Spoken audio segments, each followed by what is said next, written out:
Assalamualaikum warahmatullahi wabarakatuh. Nama saya Muhammad Fadila, NIM saya 4152 Oke, sekarang saya mau bikin video uh, UAS UAS ya, tentang pembuatan database NoSQL menggunakan data dummy atau yang diketahui yaitu PT Maju Mundur. Oke, yang pertama ini adalah rancangan data. Yang pertama, ini saya buat rancangan data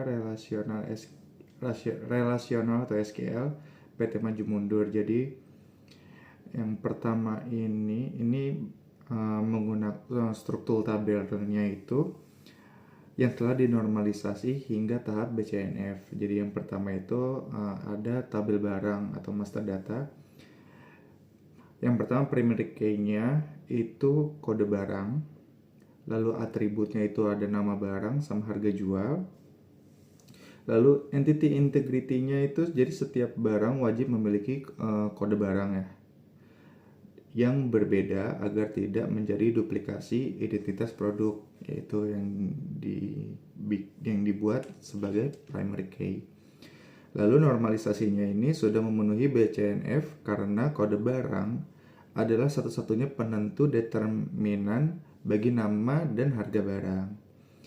Lalu tabel yang kedua ini tabel gudang, ini bagian master data juga. Yang pertama ini primary key-nya itu adalah ID gudang. Nah, atributnya itu ada nama gudang dan alamat gudang. Entity integrity, jadi setiap lokasi gudang memiliki ID unik untuk membedakan antara satu gudang dengan gudang lainnya di 4 lokasi berbeda. Lalu tabel ketiga ini stok barang, yaitu penghubung barang dan lokasi. Nah, di dalamnya itu pertama ada primary key-nya itu ID stok. Lalu ada foreign key juga. Foreign key ini kode barang yang merujuk ke tabel barang. Lalu ada ID gudang yang merujuk ke tabel gudang. Nah, atributnya ini jumlah stok. Lalu ada referential integrity, jadi sistem tidak akan mengizinkan pengisian stok jika kode barang atau ID gudang tidak terdaftar di tabel master data tadi ya. Lalu normalisasinya ini memenuhi 2NF dan 3NF karena informasi stok bergantung sepenuhnya pada kombinasi barang dan lokasinya. Lalu tabel yang keempat adalah transaksi POS, header penjualan ya. Nah, di dalamnya itu ada primary key, itu ID transaksi. Lalu atributnya itu ada tanggal transaksi dan total bayar. Lalu entity integrity-nya, setiap nota penjualan memiliki nomor unik sebagai bukti transaksi yang sah. Gitu. Lalu tabel yang terakhir, tabel kelima ini detail penjualan atau rincian transaksi. Nah, di dalamnya itu ada primary key, ID detail, lalu ada juga foreign key, ID transaksi yang merujuk ke tabel transaksi POS, terus ada kode barang yang merujuk ke tabel barang. Lalu atributnya itu quantity jual dan harga snapshot. Referential integrity menjamin bahwa setiap baris detail penjualan harus terikat pada nomor transaksi yang ada. Jadi itu rancangan data relasionalnya. Lalu selanjutnya rancangan NoSQL. Nah, di sini NoSQL-nya saya menggunakan MongoDB. Jadi yang pertama itu tabel. Jadi untuk penyebutan tabel ini diubah menjadi koleksi di MongoDB. Jadi koleksi yang pertama itu koleksi produk, yaitu data barang dan stok. Jadi berbeda dengan SQL, di sini kita memasukkan informasi stok langsung ke dalam dokumen barangnya menggunakan teknik embedded documents. Jadi struktur dokumennya seperti ini. Jadi ID-nya itu kode barang.